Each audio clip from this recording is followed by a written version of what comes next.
March 27th, 2023, Monday of the 5th week of Lent. A reading from the book of the prophet Daniel. In Babylon there lived a man named Joachim, who married a very beautiful and God-fearing woman, Susanna, the daughter of Hilkiah. Her pious parents had trained their daughter according to the law of Moses. Joachim was very rich. He had a garden near his house, and the Jews had recourse to him often because he was the most respected of them all. That year, 2 elders of the people were appointed judges, of whom the Lord said, "Wickedness has come out of Babylon, from the elders who were to govern the people as judges." These men, to whom all brought their cases, frequented the house of Joachim. When the people left at noon, Susanna used to enter her husband's garden for a walk. When the old men saw her enter every day for her walk, they began to lust for her. They suppressed their consciences. They would not allow their eyes to look to heaven, and did not keep in mind just judgments. One day, while they were waiting for the right moment, she entered the garden as usual, with 2 maids only. She decided to bathe, for the weather was warm. Nobody else was there except the 2 elders, who had hidden themselves and were watching her. "Bring me oil and soap," she said to the maids, "and shut the garden doors while I bathe." As soon as the maids had left, the 2 old men got up and hurried to her. "Look," they said, "the garden doors are shut and no one can see us.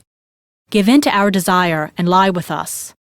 If you refuse, we will testify against you that you dismissed your maids because a young man was here with you." "I am completely trapped," Susanna groaned. "If I yield, it will be my death. If I refuse, I cannot escape your power. Yet it is better for me to fall into your power without guilt than to sin before the Lord." Then Susanna shrieked, and the old men also shouted at her, as one of them ran to open the garden doors. When the people in the house heard the cries from the garden, they rushed in by the side gate to see what had happened to her. At the accusations by the old men, the servants felt very much ashamed, for never had any such thing been said about Susanna. When the people came to her husband Joachim the next day, the 2 wicked elders also came, fully determined to put Susanna to death. Before all the people they ordered, "Send for Susanna, the daughter of Hilkiah, the wife of Joachim." When she was sent for, she came with her parents, children, and all her relatives.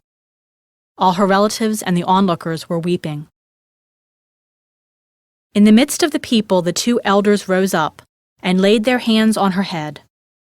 Through tears she looked up to heaven, for she trusted in the Lord wholeheartedly.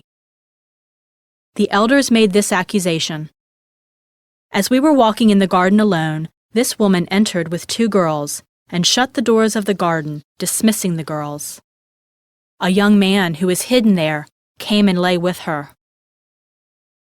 When we, in a corner of the garden, saw this crime, we ran toward them.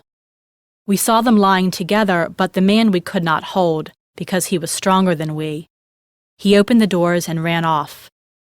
Then we seized her and asked who the young man was, but she refused to tell us. We testified to this." The assembly believed them, since they were elders and judges of the people, and they condemned her to death. But Susanna cried aloud, "O eternal God, you know what is hidden and are aware of all things before they come to be. You know that they have testified falsely against me. Here I am about to die, though I have done none of the things with which these wicked men have charged me." The Lord heard her prayer. As she was being led to execution, God stirred up the Holy Spirit of a young boy named Daniel, and he cried aloud, "I will have no part in the death of this woman." All the people turned and asked him, "What is this you are saying?" He stood in their midst and continued, "Are you such fools, O children of Israel, to condemn a woman of Israel without examination and without clear evidence? Return to court, for they have testified falsely against her." Then all the people returned in haste. To Daniel the elders said, "Come, sit with us and inform us, since God has given you the prestige of old age." But he replied, "Separate these two far from each other, that I may examine them." After they were separated one from the other, he called one of them and said, "How you have grown evil with age! Now have your past sins come to term, passing unjust sentences, condemning the innocent, and freeing the guilty, although the Lord says, 'The innocent and the just you shall not put to death.' Now then, if you were a witness, tell me under what tree you saw them together." "Under a mastic tree," he answered. Daniel replied, "Your fine lie has cost you your head, for the angel of God shall receive the sentence from him and split you in two." Putting him to one side, he ordered the other one to be brought. Daniel said to him, "Offspring of Canaan, not of Judah, beauty has seduced you. Lust has subverted your conscience. This is how you acted with the daughters of Israel, and in their fear they yielded to you. But a daughter of Judah did not tolerate your wickedness. Now then, tell me under what tree you surprised them together." "Under an oak," he said. Daniel replied, "Your fine lie has cost you also your head, for the angel of God waits with a sword to cut you in two, so as to make an end of you both." The whole assembly cried aloud, blessing God who saves those who hope in him. They rose up against the two elders, for by their own words Daniel had convicted them of perjury. According to the law of Moses, they inflicted on them the penalty they had plotted to impose on their neighbor. They put them to death. Thus was innocent blood spared that day. The word of the Lord. The responsorial psalm. The response is, "Even though I walk in the dark valley, I fear no evil, for you are at my side. The Lord is my shepherd, I shall not want. In verdant pastures he gives me repose. Beside restful waters he leads me. He refreshes my soul. Even though I walk in the dark valley, I fear no evil, for you are at my side. He guides me in right paths for his name's sake. Even though I walk in the dark valley, I fear no evil, for you are at my side with your rod and your staff that give me courage. Even though I walk in the dark valley, I fear no evil, for you are at my side. You spread the table before me in the sight of my foes. You anoint my head with oil, my cup overflows.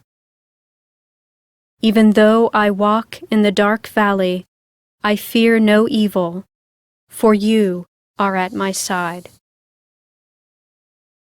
Only goodness and kindness follow me all the days of my life, and I shall dwell in the house of the Lord for years to come.